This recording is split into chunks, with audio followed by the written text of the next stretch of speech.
بسم اللہ الرحمن الرحیم۔ السلام علیکم۔ اللہ تعالیٰ نے بعض خصوصیات اور امتیازات سے حضرت سلیمان علیہ السلام کو بھی نوازا اور اپنی نعمتوں میں سے بعض ایسی نعمتیں عطا فرمائیں جو ان کی زندگی کا ترہ امتیاز بنی۔ حضرت سلیمان علیہ السلام کی نبوت حقہ کے خصوصی امتیازات میں سے ایک یہ بھی تھا کہ اللہ تعالیٰ نے ہوا کو ان کے حق میں مسخر کر دیا تھا اور وہ ان کے زیر فرمان کر دی تھی۔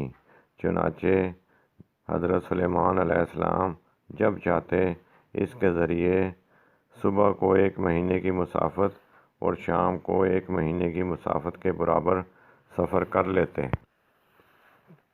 تخت سلیمانی جو ہوا پر اڑتا تھا، اس کی کیفیت یہ بیان کی گئی ہے کہ حضرت سلیمان علیہ السلام نے لکڑی کا ایک بہت بڑا وسیع تخت بنوایا تھا، جس پر خود لشکر و آلات و حرب کے سب سوار ہو جاتے۔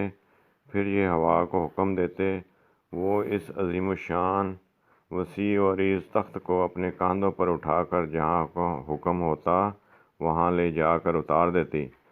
یہ ہوائی تخت صبح سے دوپہر تک 1 مہینے کی مسافت طے کر لیتا تھا۔ اسی طرح دوپہر سے شام تک 1 مہینے کی، یعنی ایک دن میں 2 مہینوں کی مسافت ہوا کے ذریعے طے ہو جاتی تھی۔ اس تخت پر 6000 کرسیاں رکھی جاتی تھیں، جس پر حضرت سلیمان علیہ السلام کے ساتھ اہل ایمان انسان سوار ہوتے تھے اور ان کے پیچھے اہل ایمان جن بیٹھتے تھے۔ پھر پرندوں کو حکم ہوتا کہ وہ پورے تخت پر اپنے پروں سے سایہ کریں تاکہ آفتاب کی تپش سے تکلیف نہ ہو۔ پھر ہوا اس عظیم الشان تخت کو اٹھا کر جہاں حکم ہوتا پہنچا دیتی۔ بعض روایات میں ہے کہ اس پورے ہوائی سفر کے دوران حضرت سلیمان علیہ السلام سر جھکائے ہوئے اللہ کے ذکر میں مشغول رہتے، دائیں بائیں بھی نہ دیکھتے۔ اور ہم نے سلیمان علیہ السلام کے لیے ہوا کو مسخر کر دیا تھا۔ اس ہوا کا صبح کا چلنا اور شام کا چلنا 1 مہینے کی مسافت تھی۔ تسخیر ہوا کا معجزہ حضرت سلیمان علیہ السلام کو اس عمل کے صلے میں عطا ہوا تھا کہ ایک روز حضرت سلیمان علیہ السلام اپنے گھوڑوں کا معائنہ کر رہے تھے۔ اس میں اس قدر مشغول ہوئے کہ عصر کی نماز قضا ہو گئی۔ جب اس کے روبرو شام کے وقت ایسے اصیل گھوڑے پیش کیے گئے جو تیز رفتار تھے تو سلیمان علیہ السلام نے کہا کہ میں اپنے رب کے ذکر سے اس مال کی محبت میں لگ کر غافل ہو گیا ہوں، یہاں تک کہ سورج پردے میں چھپ گیا۔ ذرا ان کو میرے پاس واپس لاؤ۔ چنانچہ سلیمان نے ان کی گردنوں اور پنڈلیوں پر ہاتھ صاف کرنا شروع کر دیا۔ کہتے ہیں کہ یہ زمینی اور دریائی گھوڑوں کے میل سے حاصل کیے گئے تھے۔ یہ تیز رفتار ہوتے تھے۔ ان پر سوار ہو کر ایسا معلوم ہوتا کہ پانی میں تیر رہے ہیں۔ بعض نے کہا ہے کہ یہ وہ گھوڑے تھے جو حضرت داؤد علیہ السلام نے جب جالوت کو شکست دی تو ان کی قوم سے ہاتھ لگے۔ بہرحال ان کے دیکھنے میں ایسے مشغول ہوئے کہ ان کی عبادت کا وقت جو وہ عصر کے بعد کیا کرتے تھے فوت ہو گیا۔ بعض نے یہ بھی کہا ہے کہ حضرت سلیمان علیہ السلام کسی علاقے پر جہاد کرنے کی غرض سے گھوڑوں کی دیکھ بھال کر رہے تھے۔ اس دوران مقررہ عبادت کا وقت ہو گیا تو افسوس کرنے لگے اور فرمایا کہ ان کو میرے پاس لاؤ۔ چنانچہ آپ علیہ السلام نے گھوڑوں کو قتل کرنا شروع کر دیا اور کہتے ہیں 900 گھوڑے ذبح کیے گئے۔ حضرت ابی بن کعب رضی اللہ تعالیٰ عنہ سے روایت ہے کہ نبی کریم صلی اللہ علیہ وآلہ وسلم نے اللہ تعالیٰ کے ارشاد کے بارے میں فرمایا کہ ان کی پنڈلیوں اور گردنوں کو تلوار سے کاٹا۔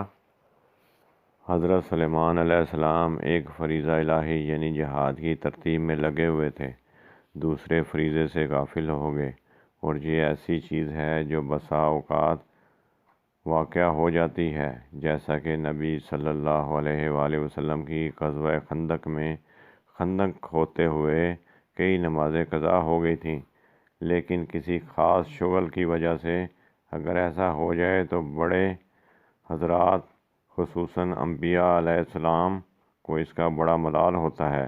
چنانچہ آپ علیہ السلام نے فرمایا کہ ان لوگوں نے ہم کو ہماری نمازوں سے دور رکھا کہ اللہ تعالیٰ ان کے گھروں اور قبروں کو آگ سے بھر دے۔ حضرت سلیمان علیہ السلام کی حکومت کا ایک بڑا امتیاز جو کائنات میں کسی کو نصیب نہ ہوا وہ یہ کہ ان کے زیر نگیں صرف انسان ہی نہ تھے بلکہ جن اور حیوانات بھی تابع و فرما بردار تھے۔ اللہ تعالیٰ نے آپ علیہ السلام کو یہ بے مثل شرف عطا فرمایا کہ ان کی حکومت انسانوں کے علاوہ جنات، حیوانات اور ہوا پر بھی تھی، اور یہ سب بحکم خدا آپ علیہ السلام کے مطیع تھے، اور یہ سب کچھ اس لیے ہوا کہ حضرت سلیمان علیہ السلام نے ایک مرتبہ درگاہ الہی میں یہ دعا کی، اے رب مجھے معاف فرما اور مجھ کو ایسی سلطنت عطا کر جو میرے سوا کسی اور کے لیے مناسب نہ ہو، بے شک تو بڑا ہی دینے والا ہے۔ اللہ تعالیٰ نے آپ کی دعا کو قبول فرما لیا اور ایک ایسی عجیب و غریب حکومت عطا فرمائی کہ جو نہ ان سے پہلے کسی کو نصیب ہوئی نہ ان کے بعد کسی کو میسر آئے گی۔ چنانچہ جنات بھی آپ علیہ السلام کے تابع فرما بردار تھے۔ حضرت سلیمان علیہ السلام ان سے سخت کام لیتے تھے۔ بعض جنات بڑی بڑی عمارتیں بناتے تھے، بعض دریاؤں میں غوطے لگا کر ان میں سے جواہر نکالتے تھے جیسا کہ ارشاد ہے، اور جنات میں سے بعض وہ جن تھے جو سلیمان کے رب کے حکم سے سلیمان کی نگرانی میں مختلف قسم کے کام کرتے تھے، اور ان میں سے جو ہمارے حکم کی سرتابی کرے گا اس کو ہم دہکتی ہوئی آگ کے عذاب کا مزہ چکھائیں گے۔ وہ جنات سلیمان علیہ السلام کے لیے جو وہ چاہتے تھے بنایا کرتے تھے، بڑی بڑی عمارتیں، بڑی بڑی دیگیں جو بھاری ہونے کی وجہ سے ایک ہی جگہ پر تھیں۔ دوسری جگہ ارشاد ہے، اور جنات میں سے بعض وہ تھے جو سلیمان کے لیے سمندر میں غوطہ لگاتے تھے، اور تیسری جگہ ارشاد ہے، اسی طرح جنات کو بھی جو عمارت تعمیر کرنے والے اور غوطہ لگانے والے تھے ان کو زیر فرمان کر دیا تھا، اور ان کو جو بھی زنجیروں میں بندھے ہوئے رہتے تھے۔ حضرت سلیمان علیہ السلام ان سے بڑے بڑے قلعے اور مساجد تعمیر کرواتے اور دوسری بڑی بڑی عمارتیں بھی بنواتے۔ پانی بھرنے کے بڑے برتن ایسے بنائے جاتے تھے کہ جن میں چھوٹے حوض کے برابر پانی آ جاتا۔ اتنی بڑی بڑی دیگیں بناتے تھے جو ہلانے سے نہ ہلیں، اور ممکن ہے یہ دیگیں پتھر کو تراش کر پتھر ہی کے چولہوں پر لگی ہوئی بناتے ہوں جو ناقابل نقل و حمل ہوں۔ اسی طرح حضرت سلیمان علیہ السلام ہر قسم کی عمارت بنانے والے جنات سے جو چاہتے تعمیر کراتے، اور غوطہ لگانے والے جنوں سے دریاؤں سے موتی وغیرہ نکلواتے، اور کچھ سزا یافتہ جنات جو خدمات میں کوتاہی کرتے ان کو سزا میں قید کرا دیا جاتا، یا وہ جنات جو لوگوں کو ستاتے ان کو زنجیروں سے باندھ کر دریا میں قید کروا دیا کرتے تھے تاکہ ان کو ادب سکھائیں اور فساد سے باز رکھیں۔ بہرحال ان طاقتوں کے حاصل ہونے کی وجہ سے سلاطین عالم ان کے سامنے پست اور عاجز ہو گئے۔ مغرب کے گورنر حضرت موسیٰ بن نصیر رحمۃ اللہ علیہ نے جب مغربی علاقہ فتح کر لیا تو اس کی فتح کی اطلاع لے کر خلیفہ عبد الملک بن مروان کے پاس آئے تو ساتھ حضرت سلیمان علیہ السلام کا دسترخوان ٹرے بھی لائے جو شہر سے دستیاب ہوا تھا۔ ٹرے سونے اور چاندی سے تیار کیا گیا تھا۔ اس میں ایک طوق تھا یاقوت کا، دوسرا مروارید کا، تیسرا زمرد کا۔ حضرت موسیٰ بن نصیر اس ٹرے کو ایک مضبوط خچر پر لاد کر لائے تھے، مگر یہ اس قدر بھاری تھا کہ خچر اس کو تھوڑی ہی دور لے کر چلا تھا کہ اس کے سم پھٹ گئے۔ موسیٰ اپنے ساتھ بادشاہ یونان کا تاج بھی لائے تھے جس میں جواہرات جڑے ہوئے تھے۔ اس کے علاوہ 30,000 غلام بھی ساتھ لائے تھے۔ شاد باری تعالیٰ ہے اور بہا دیا ہم نے سلیمان کے لیے چشمہ تانبے کا۔ تانبے جیسی سخت دھات کو اللہ تعالیٰ نے حضرت سلیمان علیہ السلام کے لیے پانی کی طرح بہنے والا سیلاب بنا دیا جو پانی کے چشمے کی طرح جاری تھا اور گرم بھی نہ تھا کہ آسانی سے اس کے برتن اور دوسری چیزیں بنا سکیں۔ اب حضرت ابن عباس رضی اللہ تعالیٰ عنہ نے فرمایا کہ یہ چشمہ اتنی دور تک جاری ہوا کہ اس کی مسافت 3 دن اور 3 راتوں میں طے ہوتی۔ یہ ارض یمن میں تھا کہ یہ چشمہ صنعاء یمن سے شروع ہوا اور 3 دن 3 رات کی مسافت تک پانی کے چشمے کی طرح جاری رہا۔ قرآن کریم سے معلوم ہوتا ہے کہ حضرت سلیمان علیہ السلام کا لشکر 3 قسم کا ہوتا تھا، انسانوں کا، جنوں کا اور پرندوں کا، جیسے کہ آیت سے ظاہر ہے، اور سلیمان کے لیے اس کے لشکر جنات میں سے، انسانوں میں سے اور پرندوں میں سے جمع کیے گئے۔ حضرت سلیمان علیہ السلام جب سفر کرتے تو ان کے لشکر میں جنات بھی ہوتے، انسان بھی ہوتے اور پرندے بھی شامل ہوتے، اور ان کی روانگی سے قبل اس تمام لشکر کو ترتیب و تنظیم کی غرض سے روکا جاتا، پھر روانگی میں بھی اسی ترتیب کو مد نظر رکھا جاتا، پہلی صف والے آگے نہ نکل جائیں یا آگے والے پیچھے نہ رہ جائیں، اسی طرح دائیں طرف والے بائیں طرف نہ جائیں اور بائیں طرف والے دائیں طرف نہ جائیں، جیسا کہ آج کل منظم حکومتوں کی فوج بھی منظم ہوا کرتی ہے۔ اس کا چلنا اور ٹھہرنا اور دائیں بائیں مڑنا ایک قاعدے اور ضابطے کے تحت ہوتا ہے۔ آج کل تو صرف انسانوں کی فوج ہوتی ہے۔ حضرت سلیمان علیہ السلام کے عہد میں انسانوں کے ساتھ جنات بھی ہوتے تھے۔ قرآن کریم میں ارشاد ہے، یہاں تک کہ سلیمان اور اس کے لشکر چیونٹیوں کے ایک میدان میں پہنچے تو ایک چیونٹی نے کہا، اے چیونٹیوں، اپنے اپنے سوراخوں میں گھس جاؤ، کہیں ایسا نہ ہو کہ سلیمان اور اس کے لشکر تم کو کچل ڈالیں اور ان کو خبر بھی نہ ہو۔ جب تمام لشکر کو لے کر حضرت سلیمان علیہ السلام چلے تو ایک جنگل پر گزر ہوا جہاں چیونٹیوں کا لشکر تھا۔ لشکر سلیمان علیہ السلام کو دیکھ کر ایک چیونٹی نے باقی تمام سے کہا، اپنے اپنے سوراخوں میں چلی جاؤ، کہیں ایسا نہ ہو کہ لشکر سلیمان علیہ السلام چلتا ہوا تمہیں رون ڈالے اور انہیں علم بھی نہ ہو۔ یہ مخلوق باوجود اپنی کثرت کے نہایت منظم ہے، باقاعدہ ان کی فوج ہوتی ہے اور جاسوس ہوتے ہیں۔ خطرے کے وقت سوراخ رساں سپاہی باہر نکلتا ہے اور حالات سے اندر والوں کو باخبر کر دیتا ہے۔ اس موقع پر اطلاع دہندہ نے بڑی احتیاط سے کام لیا۔ حضرت سلیمان علیہ السلام اور ان کا لشکر ظالم نہیں کہ جان بوجھ کر کسی کو تکلیف پہنچائے۔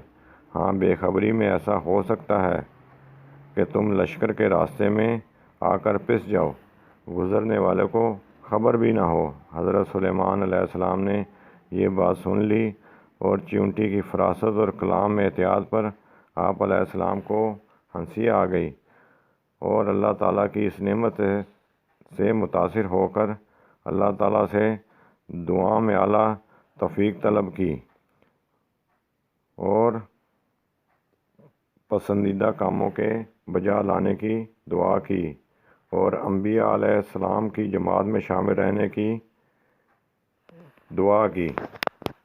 ہدہد حضرت سلیمان علیہ السلام کی فوج میں یہ بتلاتا تھا کہ پانی کہاں ہے۔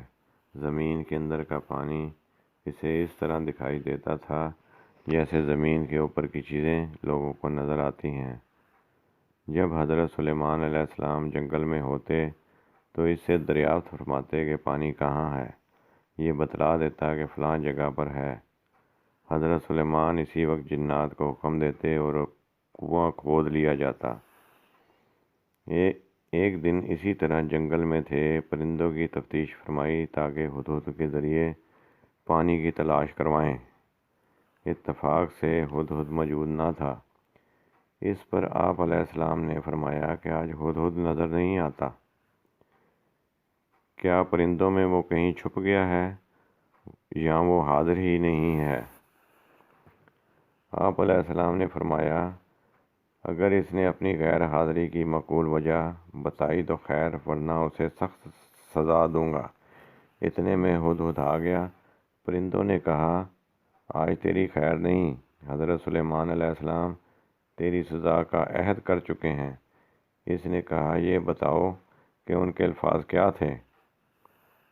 انہوں نے بیان کیا تو خوش ہو کر کہنے لگا پھر تو میں بچ جاؤں گا۔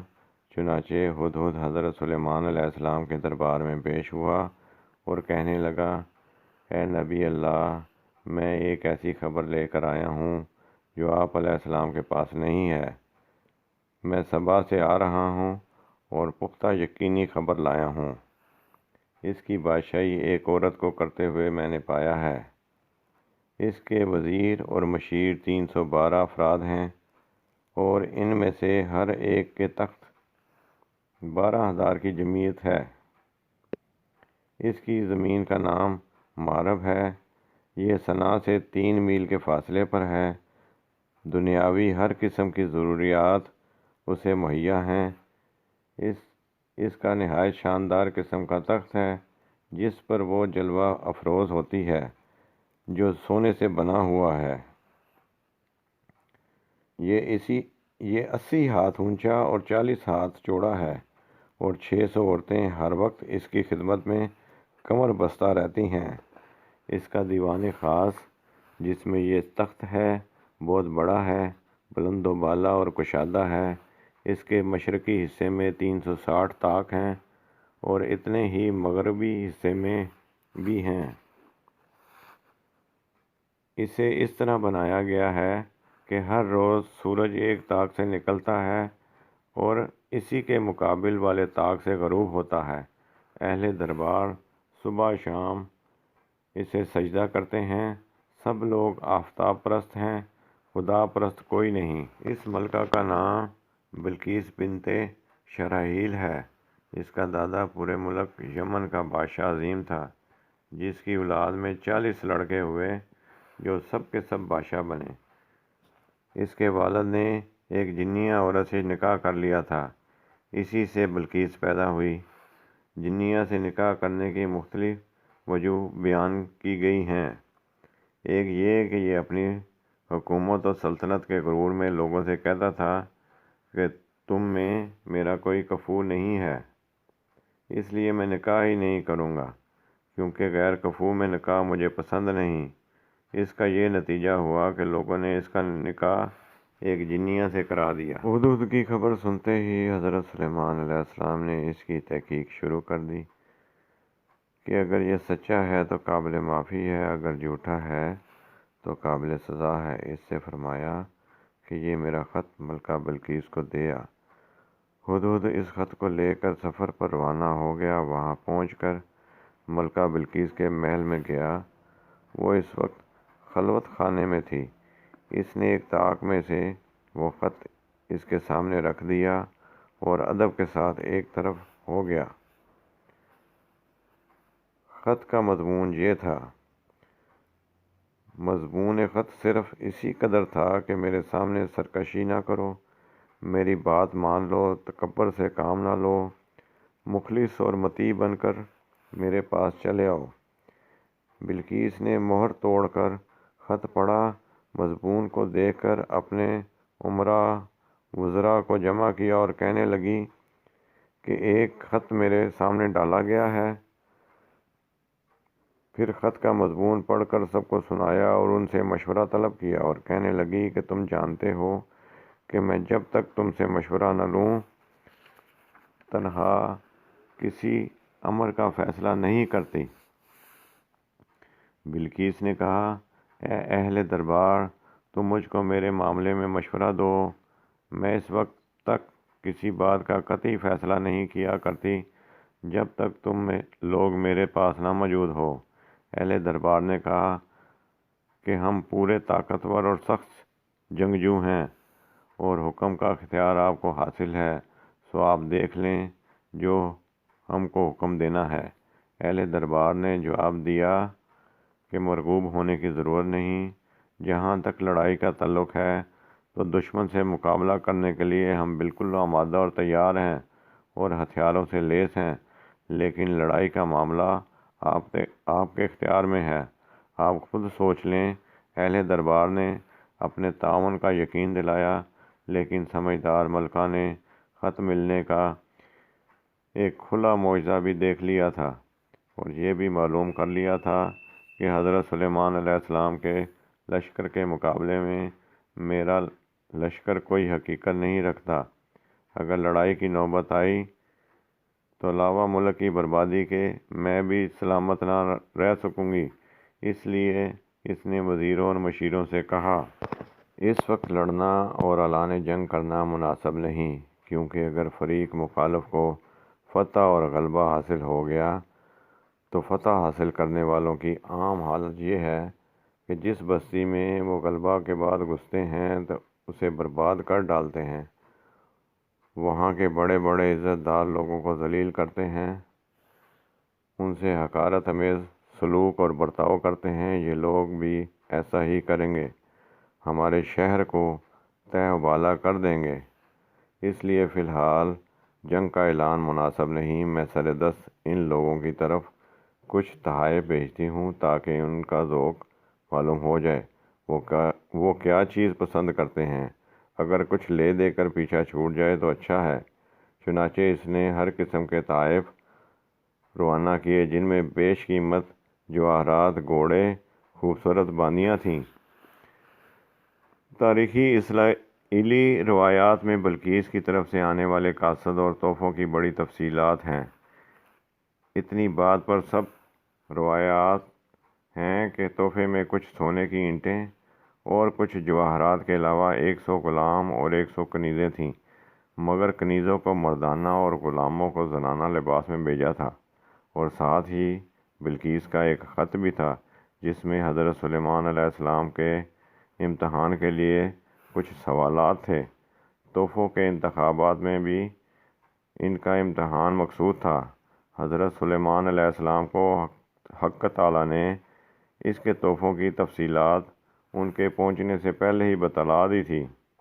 حضرت سلیمان علیہ السلام نے جنات کو حکم دیا کہ دربار تقریباً 30 میل کی مسافت میں سونے چاندی کی اینٹوں کا فرش بنا دیا جائے اور راستے میں دو طرفہ عجیب جانوروں کو کھڑا کر دیا جائے۔ اسی طرح اپنے دربار کو خاص اہتمام سے مزین کرایا۔ اپنے دائیں اور بائیں 4000 سونے کی کرسیاں ایک طرف علماء کے لیے اور دوسری طرف وزراء اور عمال کے لیے بچھائی گئیں۔ جواہرات سے پورا حال مزین کر دیا۔ بلقیس کے قاصدوں نے جب سونے چاندی کی اینٹوں پر جانوروں کو کھڑا دیکھا تو اپنے لائے ہوئے تحفوں سے شرمانے لگے۔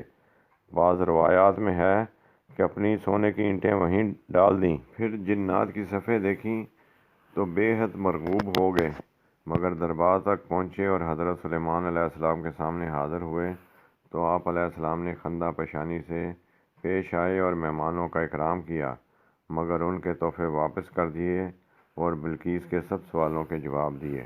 قاصدوں سے حضرت سلیمان علیہ السلام نے فرمایا، ہم نے تو اس لیے پیغام بھیجا تھا کہ وہ مشرکانہ افعال چھوڑ کر اسلام قبول کر لیتے، لیکن اگر وہ مال کی لالچ دے کر دین حق سے بچنا چاہیں تو تم واپس جاؤ اور ان کو اطلاع دے دو اور کہہ دو کہ مقابلے کے لیے تیار ہو جائیں۔ یاد رکھو، میں وہ لشکر لے کر چڑھائی کروں گا کہ وہ سامنے آ ہی نہیں سکیں گے۔ انہیں ہم سے جنگ کرنے کی طاقت ہی نہیں۔ ہم انہیں ان کی سلطنت سے ذلت و حقارت سے نکال دیں گے، ان کے تخت و تاج کو روند کر رکھ دیں گے۔ قاصد واپس پہنچ کر ملکہ بلقیس کو پیغام نبوت سناتا ہے تو وہ تو وہ سمجھ جاتی ہے اور کہتی ہے واللہ یہ سچے پیغمبر ہیں اور پیغمبر کا مقابلہ کر کے کوئی بچ نہیں سکتا، اور فوراً ایک قاصد حضرت سلیمان علیہ السلام کی طرف روانہ کیا کہ میں اپنی قوم کے سرداروں سمیت حاضر خدمت ہوتی ہوں۔ چنانچہ بلقیس نے اپنا نائب مقرر کر کے سلطنت کے انتظامات اس کو سپرد کیے اور اپنا پیش قیمت سونے کا تخت 7 محلوں میں مکفل کیا، اور اپنے نائب کو اس کی حفاظت کے لیے خاص تاکید کی، اور 12,000 سرداروں کو، جن میں سے ہر ایک کی ماتحتی میں ہزاروں آدمی تھے، اپنے ساتھ لیے اور ملک سلیمان کی طرف چل دیں۔ جنات قدم قدم کی خبریں آپ علیہ السلام کو پہنچا رہے تھے۔ جب آپ علیہ السلام کو معلوم ہوا کہ وہ قریب پہنچ چکے ہیں تو آپ علیہ السلام نے اپنے دربار میں سے، جس میں جن و انس موجود تھے، فرمایا جیسا کہ ارشاد ہے۔ سلیمان نے کہا اے اہل دربار، کوئی ہے تم میں سے کہ قبل اس کے کہ وہ لوگ مطیع ہو کر میرے پاس آئیں، بلقیس کا تخت میرے پاس لے آئے؟ یہ سن کر ایک طاقتور سرکش جن جس کا نام کوزن تھا، جو مثل ایک بڑے پہاڑ کے تھا، بول پڑا کہ اگر آپ حکم کریں تو آپ کے دربار برخاست کرنے سے پہلے میں اسے لے آتا ہوں۔ حضرت سلیمان علیہ السلام لوگوں کے فیصلہ کرنے اور جھگڑا چکانے اور انصاف دینے کو صبح سے دوپہر تک دربار عام میں تشریف رکھا کرتے تھے۔ اس نے کہا میں اس تخت کو اٹھا لانے کی طاقت رکھتا ہوں، امانت دار ہوں، اس میں سے کوئی چیز بھی نہیں چراؤں گا۔ حضرت سلیمان علیہ السلام نے فرمایا اگر میں چاہتا ہوں کہ اس سے بھی پہلے وہ میرے پاس پہنچ جائے۔ حضرت سلیمان علیہ السلام کی اس تخت کو منگوانے سے یہ غرض تھی کہ اپنے زبردست معجزے کا وہ پوری طاقت کا ثبوت بلقیس کو دکھائیں۔ اس تخت کا جسے اس نے 7 مکانوں میں بند رکھا تھا اور اس کے ساتھ آنے سے پہلے دربار سلیمانی میں موجود ہو۔ ایک شخص جس کے پاس کتاب کا علم تھا عرض کیا کہ میں اس تخت کو آپ کی پلک جھپکنے سے پہلے حاضر کیے دیتا ہوں۔ حضرت ابن عباس رضی اللہ تعالیٰ عنہ فرماتے ہیں کہ یہ حضرت آصف بن برقیہ تھے جو حضرت سلیمان علیہ السلام کے کاتب تھے۔ یہ ولی اللہ تھے اور اسم اعظم جانتے تھے، بنی اسرائیل میں سے تھے۔ انہوں نے کہا آپ علیہ السلام اپنی نگاہ دوڑائیے، جہاں تک نظر پہنچے دیکھ لیجیے، ابھی آپ دیکھ ہی رہے ہوں گے کہ میں اسے حاضر کر دوں گا۔ پس حضرت سلیمان علیہ السلام نے یمن کی طرف جہاں اس کا تخت تھا نظر کی، ادھر یہ وضو کر کے دعا میں مشغول ہوئے اور کہا یا ذوالجلال والاکرام۔ اسی وقت بلقیس کا تخت سامنے آ گیا۔ ذرا سی دیر میں وہ تخت یمن سے بیت المقدس پہنچ گیا۔ لشکر سلیمان علیہ السلام کے دیکھتے ہوئے زمین میں سے نکل آیا۔ جب حضرت سلیمان علیہ السلام نے اسے اپنے سامنے پایا تو فرمایا یہ بھی میرے رب کا فضل ہے تاکہ وہ مجھ کو آزمائے کہ میں شکر کرتا ہوں یا ناشکری کرتا ہوں۔ شکر کرتا ہے اپنے فائدے کے لیے کرتا ہے، اور جو کفر کرتا ہے تو میرا رب بے پرواہ اور کرم کرنے والا ہے۔ اس کے تمام مال و دولت میں تخت شاہی کا انتخابات شاید اس لیے کیا گیا کہ وہ اس کی سب سے زیادہ محفوظ چیز تھی، جس کو 7 محلات شاہی کے وسط میں محفوظ کر کے رکھا گیا تھا۔ اس کے اپنے آدمیوں کا بھی وہاں گزرنا تھا۔ اس کا بغیر دروازہ یا قفل توڑے ہوئے منتقل ہو جانا اور اتنی مسافت پر پہنچ جانا حق تعالی شانہ ہی کی قدرت سے ہو سکتا ہے۔ یہ اس کے لیے حق تعالی کی قدرت عظیم پر یقین کا سب سے بڑا ذریعہ ہو سکتا تھا۔ اس کے ساتھ اس پر یقین لازم تھا کہ حضرت سلیمان علیہ السلام کو حق تعالی ہی کی طرف سے کوئی خاص منصب حاصل ہوا ہے۔ ان کے ہاتھ پر ایسی چیزیں ظاہر ہو جاتی ہیں آپ علیہ السلام نے حکم دیا کہ اس میں کچھ تغیر و تبدیل کر دو تاکہ بلقیس کی آزمائش کریں کہ وہ اس کو پہچان سکتی ہے یا نہیں۔ حضرت سلیمان علیہ السلام نے حکم دیا کہ بلقیس کے لیے اس تخت میں کچھ تبدیلی کر دو تاکہ ہم دیکھیں کہ اس کو اس کا پتہ لگتا ہے یا نہیں۔ انہی لوگوں میں شمار ہے جن کو راہ نہیں ملتی۔ چنانچہ کچھ ہیرے جواہرات بدل دیے گئے اور کچھ رنگ و روغن میں تبدیل کر دیا گیا تاکہ بلقیس کی آزمائش کریں کہ وہ اپنے تخت کو پہچان سکتی ہے یا نہیں۔ جب حاضر ہوئی تو کہا کہ یہ تیرا تخت ایسا ہی ہے؟ تو اس نے جواب دیا کہ گویا ہو بہو وہی ہے، اور ہم لوگوں کو تو اس واقعہ سے قبل ہی معلوم ہو گیا ہے اور ہم حکم بردار ہو چکے ہیں۔ دنیاوی چیزوں کی پہچان میں جب یہ حال ہے تو خدا کی ذات و صفات کے پہچاننے میں تم نے کتنی غلطی نہ کی ہوگی۔ چنانچہ وہ آئی اور اس سے پوچھا گیا کہ کیا آپ کا تخت ایسا ہی ہے؟ وہ اس کو پہچان نہ سکی، دھوکے میں آ گئی۔ کہا میرا تخت بھی ایسا ہے۔ اس کو اس کے مشابہ بتلایا، یہ نہیں کہا کہ یہ وہی تخت ہے۔ اس پر اس نے بطور معذرت کہا کہ حضور ہمیں کیا آزماتے ہیں؟ ہم کو تو اس حالت سے پہلے ہی معلوم ہو گیا کہ آپ بڑے طاقتور ہیں اور خدا کے برگزیدہ ہیں، اور ہم یہاں حاضر ہونے سے پہلے ہی آپ کے فرما بردار ہو چکے ہیں۔ حضرت سلیمان علیہ السلام نے ایسا محل بنایا تھا جس کا صحن پانی کا حوض تھا، جس میں رنگ برنگ کی مچھلیاں تھیں، مگر اس کو صاف سفید شیشے سے پاٹ دیا تھا اور اس کے اوپر سے آتے جاتے تھے۔ جب بلقیس کو دربار میں بلایا تو اس محل کے صدر میں تخت بچھوا کر اس پر بیٹھے۔ بلقیس کو آنے کا حکم دیا، جس کا راستہ اسی حوض پر سے تھا۔ شیشے میں پانی کا لہرانا اور مچھلیوں کا پھرنا دیکھ کر یہ سمجھی کہ یہ حوض ہے، اس لیے پنڈلیوں سے کپڑا اٹھایا تو حضرت سلیمان علیہ السلام نے فرمایا یہ پانی کا حوض شیشوں سے ڈھکا ہوا ہے، کپڑا اٹھانے کی کوئی ضرورت نہیں۔ یہ سن کر بلقیس کو سخت ندامت ہوئی اور سمجھ گئی کہ میری عقل خاک بھی نہیں۔ حضرت سلیمان علیہ السلام کے روبرو اللہ تعالیٰ سے دعا کی، اے رب، میں اس وقت بڑی خطاوار تھی جب حضرت سلیمان علیہ السلام کے ساتھ رب العالمین پر ایمان لائی۔ اس کے بعد بلقیس حضرت سلیمان علیہ السلام کے نکاح میں آ گئی اور اس کو اس کے ملک پر برقرار رکھ کر واپس یمن بھیج دیا۔ حضرت سلیمان علیہ السلام ہر مہینے وہاں تشریف لے جاتے اور 3 روز قیام فرماتے۔ حضرت سلیمان علیہ السلام نے بلقیس کے لیے یمن میں 3 ایسے عمدہ محل تعمیر کرائے کہ جس کی کوئی مثال نہیں ملتی تھی۔ سبحان اللہ، سبحان اللہ، سبحان اللہ۔ دعاؤں میں یاد رکھیں۔ اللہ حافظ۔ السلام علیکم۔